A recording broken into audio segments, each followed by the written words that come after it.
가정은 사회의 기본 단위입니다. 교회와 국가의 중요한 뿌리죠.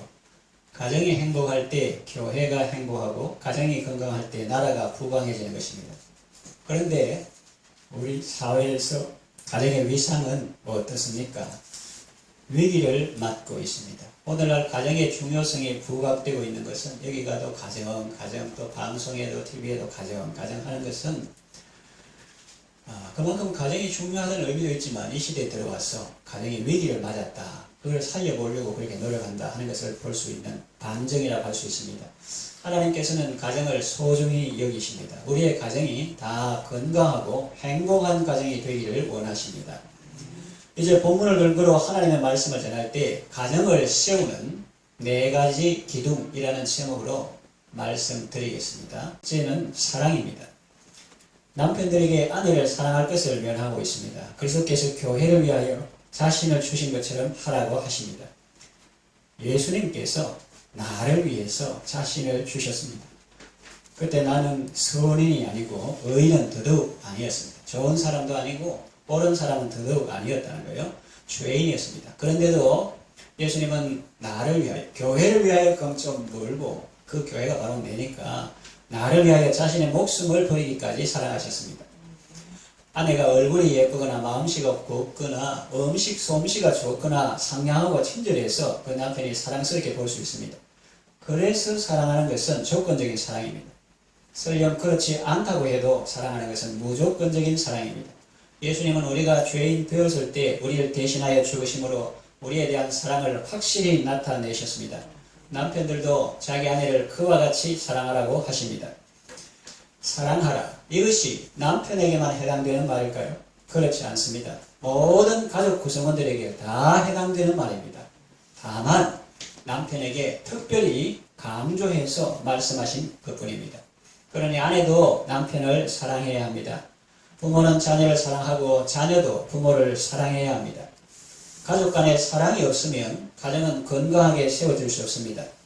사랑 없이 집은 살 수 있고 가구는 드릴 수 있을지 모릅니다. 그러나 가정이 건강하게 세워지려면 그런 것만으로는 안 됩니다. 사랑이 있어야 합니다.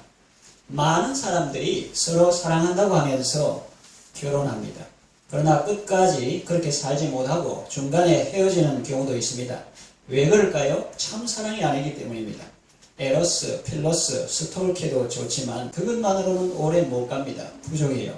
그렇다면 참사랑은 어디에 있습니까? 성경은 말합니다. 사랑은 여기 있으니 그 사랑은 바로 독생자를 주신 하나님의 사랑입니다. 이것은 아가페의 사랑이다 그럽니다.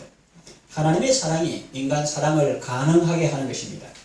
하나님의 사랑이 메마른 우리의 심령에 끊임없이 생수를 공급합니다. 그래서 저같이 부족한 사람도 다른 사람을 사랑할 수 있게 해주시는 것입니다. 성경을 읽으십시오. 하나님의 사랑을 많이 받으십시오. 그 사랑으로 여러분의 상처와 아픔을 치유받으시고 그 사랑으로 건강해지시고 그 사랑으로 가족을 사랑하시기를 바랍니다. 나아가 그 사랑으로 다른 사람을 살리고 세우는 일에 귀하게 쓰임받으시기를 바랍니다. 두 번째 가정을 세우는 기둥은 복종입니다. 성경은 말합니다. 아내들아 남편에게 복종하라. 자녀들아 주 안에서 부모에게 순종하라. 이것도 아내와 자녀에게 특별히 강조해서 말씀하신 것이지 그들에게만 해당되는 말씀으로 보기는 어렵습니다. 다시 말하면 아내가 남편에게 복종하듯이 남편도 아내에게 복종하고 자녀가 부모에게 복종하듯이 부모도 자녀에게 복종해야 하는 것입니다. 우리가 성경을 읽을 때 이 말씀은 내게 주신 말씀이다. 내한테 하는 말씀이다 하고 받을 때 자신에게 복이 되는 것입니다. 서로 상대방에게 적용하면 다툼이 일어나고 시끄러워집니다. 예를 들어서 아내가 남편에게 당신은 왜 나를 사랑해 주지 않죠? 주님은 아내를 사랑하라 하셨잖아요. 이렇게 하고 또 남편은 아내에게 당신은 왜 내 말에 복종하지 않지? 주님이 남편에게 복종하라고 하지 않았어. 그러면 다툼이 일어납니다. 그러나 각자 자신에게 주신 말씀으로 받으면 다툼이 사라지고 은혜를 받습니다. 아름다운 가족은 그리스도를 경외함으로 서로 복종하는 가족입니다. 본문 초도의 5장 21절에 성령 충만한 성도의 삶의 전반에 걸쳐 적용되는 대원칙이라 할 수 있습니다. 그리스도를 경외함으로 피차 복종하라 하는 것. 그것이 성령 충만한 성도의 삶의 전반에 걸쳐 적용되는 대원칙이다. 모든 인간관계의 근본이 되는 말씀이라는 거죠. 그리스도를 경외함으로 서로 섬기라는 대원칙 아래서 이어지는 본문들이 부부관계도 말하고 부자관계도 말하고 고용주와 비고용인 관계도 말씀하고 있는 것입니다. 요즘같이 팍팍한 시대에 퇴근할 때쯤 되면 얼마나 피곤합니까? 그런데 어느 30대 아빠가 엘리베이터 없는 5층 건물까지 자기 집 현관 앞에까지 왔다가 다시 계단을 내려갔습니다. 왜 그랬을까요? 회사에서 사장님이 불렀어요?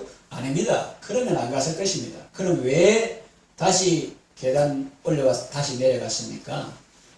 아침에 6살 난 딸이 아빠에게 부탁한 말을 기억한 거예요. 아빠 퇴근할 때 아이스크림 좀 사오세요. 하루 종일 경무에 시달리다가 퇴근했는데 집 앞에서야 그 딸의 말이 생각났던 것입니다. 그래서 다시 계단을 내려가 마트에 가서 아이스크림 사들고 집으로 오는 것입니다. 보통 사람들은 자녀가 부모에게 순종한다는 말은 이해하지만 부모가 자녀에게 순종한다는 말은 이해하지 못합니다. 또 부모의 은혜는 알지만 자녀의 은혜에 대해서는 잘 모릅니다. 그러나 하나님께서 은혜 주시면 자녀의 은혜도 알게 됩니다. 하나님께서 자녀를 통해서 내게 은혜 주시는 것을 깨닫게 되는 것입니다. 부모가 자녀 말에 순종한다는 말을 받아들이기 어려우시면 사랑하기 때문에 기꺼이 즐거운 마음으로 그 약속을 지킨다는 의미로 받아들이면 쉬울 것이라 생각합니다. 건강한 가정은 모든 가족 구성원들이 그리스도를 경외함으로 피차 복종하는 가정. 다시 말하면 아이들 복음성과 같이 예수님 때문에 사랑합니다. 예수님 때문에 인내합니다. 그런 것이 하는 것처럼 그리스도를 경외함으로 피차 복종하는 가정, 서로 섬기는 가정이 건강한 가정입니다. 예수님 사랑 안에서 서로 섬기는 위대한 가정, 아름다운 가정 다 되시기를 바랍니다. 가정을 세우는 세 번째 기둥은 공경입니다. 자녀에게 부모를 공경하라고 말씀하시죠. 하나님이 은혜 베푸시는 기관들을 시은혜 기관들이라고 합니다. 베푸시자 은혜은자. 거기에 대해서 감사하는 것은 사은의 마음, 감사할 사자 그렇게 쓰죠. 하나님이 은혜 베푸시고 세우신 시은혜 기관들을 소중히 여기고 그분들을 공경할 때 그것이 바로 자신에게 복이 되는 것입니다. 출애굽기 20장 12절에 부모를 공경하면 하나님께서 주신 땅에서 내 생명이 길리라고 말씀하셨습니다. 이것은 이치적으로 생각해봐도 원리적으로 생각해봐도 그래요. 자기에게 생명을 주신 부모를 잘 공경할 때 자기 생명도 건강하고 길게 되는 것입니다. 이것은 단순히 시간적으로 오래 사는 것만을 말하지 않습니다. 가끔 사람들이 세상 너무 오래 살아서 이런 험한 꼴 본다 그런 말을 합니다. 그런데 하나님이 주시는 복은 그런 것이 아니라는 거예요. 이렇게 험한 꼴 보면서 고생하면서 시간적으로만 긴 그런 것을 말하지 않는다는 겁니다. 성경에 천년의 갑절을 산다 할지라도 즐겁지 않으면 무슨 유익이 있느냐 그런 말씀이 지혜자의 말씀이 나옵니다. 하나님이 주시는 복은 단순히 시간적으로 오래만 아니라 목숨만 긴 것이 아니라 삶의 질이 풍성하고 하는 일이 잘 되는 가운데 복된 삶을 누리는 것입니다. 만일 자녀들이 부모에게 효도하지 않고 심지어 서로 그 앞에서 다투어서 부모의 마음을 아프게 한다면 그것은 복이라고 할 수 없습니다. 그래서 장수는 효도하는 가문의 복이라는 말이 있는 것 아니겠습니까? 공경은 자녀들에게 강조해서 말씀했습니다. 가족에 많은 사람들이 있지만 특별히 그 자녀들에게 강조해서 부모를 공경해라 그렇게 말씀했습니다. 그러나 이 역시 자녀에게만 해당되는 것이 아닙니다. 이것은 모든 가족 구성원들에게 다 해당되는 말입니다. 왜냐하면 성경 전체를 읽어보면 그런 말씀이 나오거든요.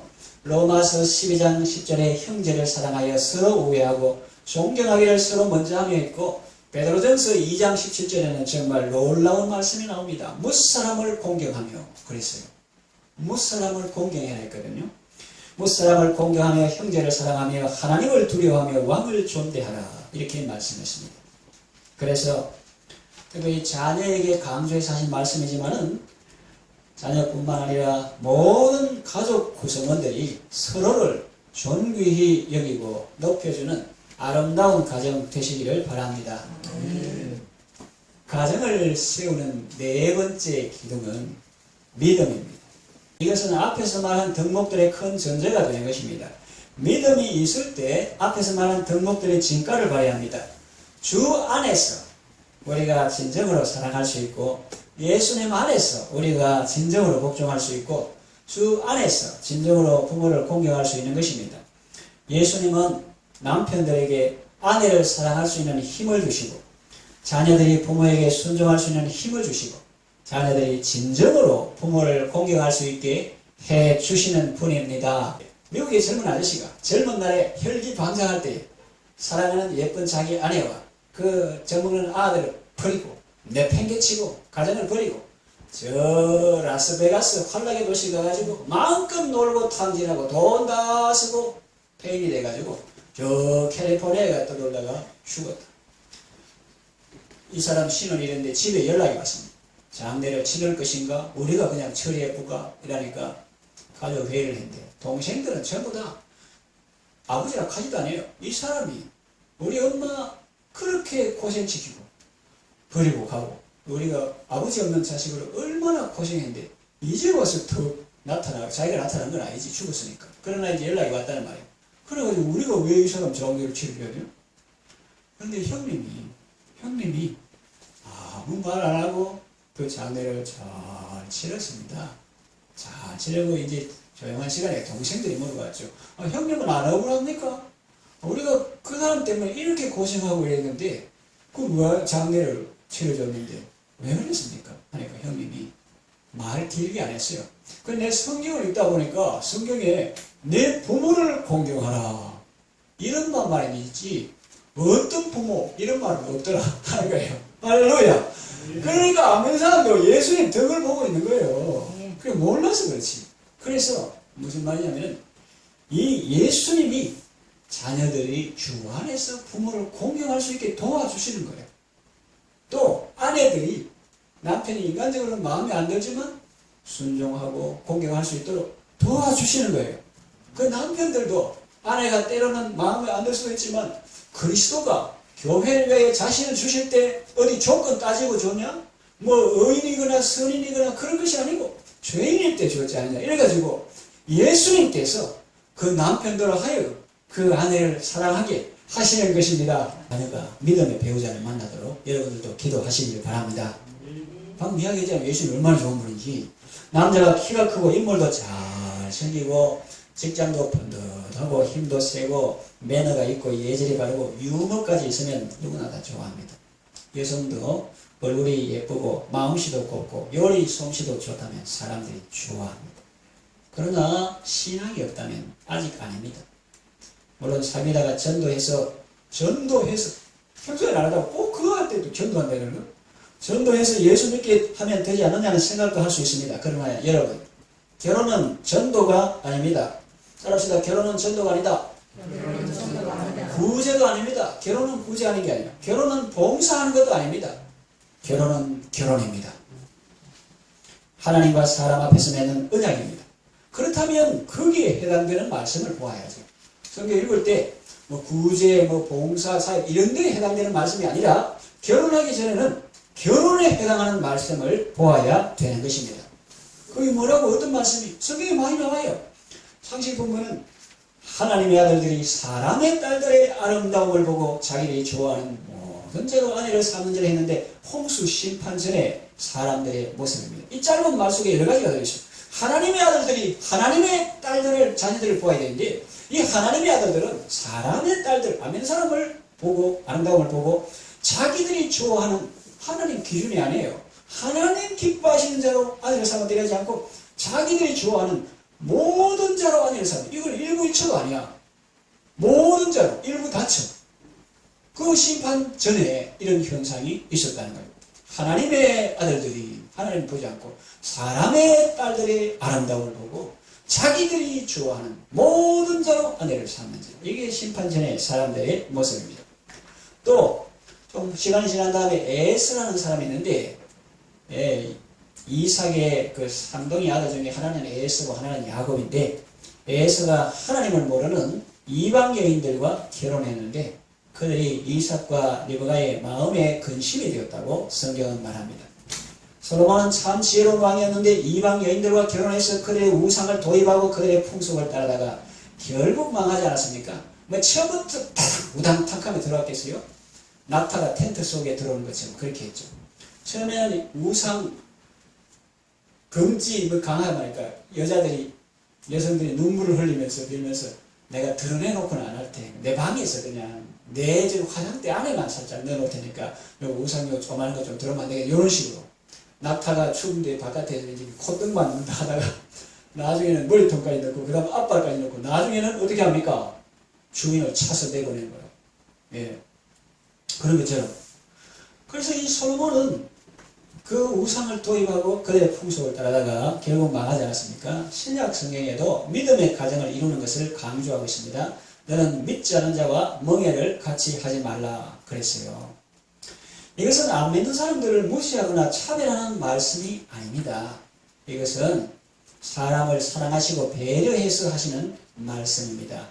각자 자기의 현 상황에 맞게 자유로운 의사결정을 하라는 그런 의미도 있습니다. 그 자기 믿음의 상대로 솔직하게 해야지. 없는데 믿는 것처럼 그렇게 하지 말고 서로 정직하게 솔직하게 수준에 맞게 믿음대로 살아가는 거죠. 예수 믿는다는 것이 어떤 의미인지 미리 잘 알고 나중에 그럴 줄 몰랐다고 하지 말라는 것입니다. 예수 믿는 사람은 어떤 사람인데 예수 믿는다는 것은 그 예수님이 주인이라고 하기 때문에 내가 주여, 주여, 로드 하는 것이고 뭐 주인이냐 하면은 내 시간의 주인, 물질의 주인, 재능의 주인이라는 말이에요. 그래서 시간의 주인이기 때문에 모든 시간이 다 주인인 것이지만 특별히 주일날을 주일께 예배하는 게 이렇게 쓰고 그리고 나머지도 주님의 뜻대로 쓰고 그 다음에 물질도 모든 것이 주의 것이라는 신앙 고백으로 10분의 1을 드리고 나머지는 내 마음대로 술 먹고 담배 피고 아니고 나머지도 다 주님 뜻대로 생계를 부양하고 다른 사람도 없고 자녀를 양육하고 하는 데 쓰고 재능 이것도 주님이 내게 주신 솜씨니까 이 가지고 찬양하고 운전하고 교회 섬기고 사람들을 섬기고 이렇게 하는 것이 예수님을 주라 고백하는 사람의 모습입니다. 그걸 알고 뭐 그냥 예수 믿는 걸 취미 비슷하게 생각하고 그럼 결혼하면 뭐 그랬다고 나중에 이 사람이 교회 11조 하니까 예를 들어서 뭐 봉사하거나 이렇게 하니까 그럴 줄 몰랐다 이렇게 하면 네가 결혼하면 똑바로 알고 처음부터 언약의 의미를 알아야지 예수 믿는다는 게 그런 게 아니야. 예수쟁이라고 하는 건 어떤 거냐? 예수님을 주로 고백한다는 삶의 전 영역에서 예수님을 주로 고백하는데 뭐 믿음으로 이렇게 해가지고 믿는 것처럼 해가 결혼하고 이제 와서 그런 소리 하면 안 된다는 거예요. 이제 와서 그런 소리 하면 안 된다. 그러니까 안 믿는 사람도 배려하는 거예요. 배려. 왜냐면 그 솔직하게 그 자기 수준대로 그래 해가지고 의사표시를 해야지 정말로 자기가 예수를 믿는다면 어떻게 해요? 아내에게 자유를 줄 뿐만 아니라 자기도 그런 삶을 살아요. 그게 예수 믿는 거지. 그냥 결혼하기 위해서 자기가 안 믿으면서도 억지로 예수 믿는다. 그거는 좀 솔직하지 못하고. 예수 믿는다는 것은 내 시간과 물질과 재능의 주인이다. 이것이 인정되면 좋지만 인정되지 않으면 아직 아니라는 것입니다. 이방인 출신 중에도 훌륭한 신앙인물이 있습니다. 여리고에 계신 라합이나 모압인 룻, 헷 사람 우리야, 가드 사람 이때 구스인 에벤멜렉 이런 분들은 다 이방인 출신이지만 훌륭한 신앙의 사람들입니다. 그러나 우리는 기억해야 합니다. 그들은 비록 이방인 출신이지만 하나님께 전향했고 이스라엘에 귀화했고 믿음의 사람이 되었다는 사실을 눈여겨보아야 합니다. 오늘날 소위 믿는다는 사람들의 가정도 깨어지는데 아예 처음부터 안 믿는 사람과 결혼하면 얼마나 힘들겠습니까? 언어도 다르고 문화도 다릅니다. 아니 다 같은 한국말 쓰잖아요. 그렇게 물을 수 있는데 아닙니다 여러분. 직접 집에 가보면 그 집안의 네이티브 랭귀지를 들을 수 있습니다. 그 집에 가보면 옛날부터 그 집에서 써오는 말이 있다는 거예요. 어떤 집에는, 정자는 집에는 가장 심한 말이 뭐냐? 너 이리 좀 와봐 입니다. 그게 그 집에서는 제일 심한 말입니다. 그러면 분위기가 차분해지고 아주 조용해지죠. 그런데 어떤 집에는 10원짜리가 나오고 6두문자가 나오고 냄비 뚜껑이 날아다닙니다. 그러니까 네이티브 랭귀지는 바깥에서는 몰라요. 회사에서는 몰라. 그 집에 가보면, 생활해보면 그걸 알 수가 있습니다. 사람을 차별하는 것이 아닙니다. 빈부 귀천을 말하는 것도 아닙니다. 학식이나 세상적 지위를 말하는 것이 아닙니다. 그러면 차별되겠죠. 그런 걸 말하는 게 아니에요. 믿음의 세계를 말하는 것입니다. 믿음의 세계에는 사랑의 언어가 있고 배려의 언어가 있습니다. 믿음의 세계에는 사랑의 문화가 있고 섬기는 문화가 있는 것입니다. 그래서 이 세상 살면서 같은 한국 사람이라도 말이 같고 문화가 같은 사람끼리 살아야지, 말도 다르고 문화도 다른 사람하고 살면 얼마나 답답하고 힘이 들겠습니까? 사자와 소가 서로 좋다고 결혼했다가 나중에 헤어졌다는 이야기 아시죠? 서로 좋다고 결혼했다가 왜 헤어졌습니까? 너무 사랑했어요. 그게 답입니다. 이상하나? 아이러니하지 않습니까? 사자는 소를 너무나 사랑한 나머지 매일 사냥한 고기를 잔뜩 식탁 위에 올렸습니다. 소도 나름대로 사자를 사랑했어. 매일 풀을, 아주 그 부드러운 풀을, 맛있는 풀을 식탁에 잔뜩 올려놨습니다. 사자는 육식동물이라 풀을 못 먹어요. 소는 초식동물이라 고기를 못 먹습니다. 사랑하면 할수록 상대방은 불편했습니다. 그래서 결국 헤어지고 말았습니다. 무슨 말을 하려고 합니까? 상대방이 진정으로 원하는 것이 무엇인지 모르면 정말 사랑하기는 어렵습니다. 여러분의 자녀가 믿음의 배우자를 만나도록 기도하십시오. 그러면 이미 결혼했는데 지금 배우자가 안 믿는 상태라면 어떻게 하면 됩니까? 그가 예수님을 만날 수 있도록 기도하시기를 바랍니다. 하나님께서 그의 영혼을 터칠 때까지 사랑의 섬김과 인내 기도를 계속 하십시오. 모니카라는 여성이 있었는데 그 사람은 남편도 우상숭배자고 아들도 우상숭배자였습니다. 그러나 계속 기도하며 사랑했습니다. 거의 교회 살다시 됐어요. 청소하고 기도하고 교회 안에서도 말이 많지 않고 존중받는 어른인데 사람들이 다투다가 어거스틴 고백록에 나옵니다. 어머니께 와서 이렇게 물으면 어머니께서는 두 사람을 화평케 하는 말만 하셨고 그 외에는 아무 말씀도 안 하셨다. 그렇게 합니다. 그 남편도 예수님을 믿게 되었고 그 아들도 예수님을 믿게 되었습니다. 그 사악한 마니교에 빠져 있다가 빛 되신 예수님께로 이렇게 나오게 된 것입니다. 그래서 그 탐자 어거스틴은 오늘 우리가 잘 아는 성 어거스틴이 되었습니다. 300년경에 살던 옛날 사람 이야기를 하려는 것이 아니에요. 지금 말씀드리고자 하는 것은 그 모니카의 하나님은 여러분의 하나님도 되십니다. 사랑과 인내의 기도로 여러분들도 하나님의 은혜를 입어서 가정을 건강하게 세우는 여러분 되시기를 바랍니다. 이제 말씀을 정리하며 마치겠습니다. 이단은 가정을 파괴하지만 정통은 가정을 세웁니다. 우리 창원 새로운 교회는 가정과 이웃을 소중히 여기는 교회입니다. 가정이 건강하게 세워질 때 교회도 건강해지고 가정이 건강하게 세워질 때 나라도 건강해지는 것입니다. 그런데 이 시대는 가정의 위기를 맞고 있습니다. 경제적 어려움과 이상한 사회 풍조로 결혼을 포기한 청년들이 있습니다. 출산은 꿈도 못 꾸고 아예 결혼 꿈도 못 꾸고 연애도 포기한 그런 젊은이 있습니다. 또 경제적인 문제뿐만 아니라 사회 풍조가 동성애를 조장하고 다양한 형태의 가정을 인정하자는 흐름도 있습니다. 개인의 자유와 행복을 극도로 추구한 것이 오히려 이 사회의 질병과 재앙으로 나타나고 있습니다. 이런 시대적인 흐름 속에서 건강한 가정을 세우는 것이 얼마나 중요한 의미를 가지고 있습니까? 가정은 하나님이 직접 세우시고 하나님이 복을 주신 귀한 기관입니다. 예수님의 사랑으로 여러분의 가정을 건강하게 세우시고 생육하고 번성하여 날마다 천국의 기쁨 속에 살아가시기를 바랍니다.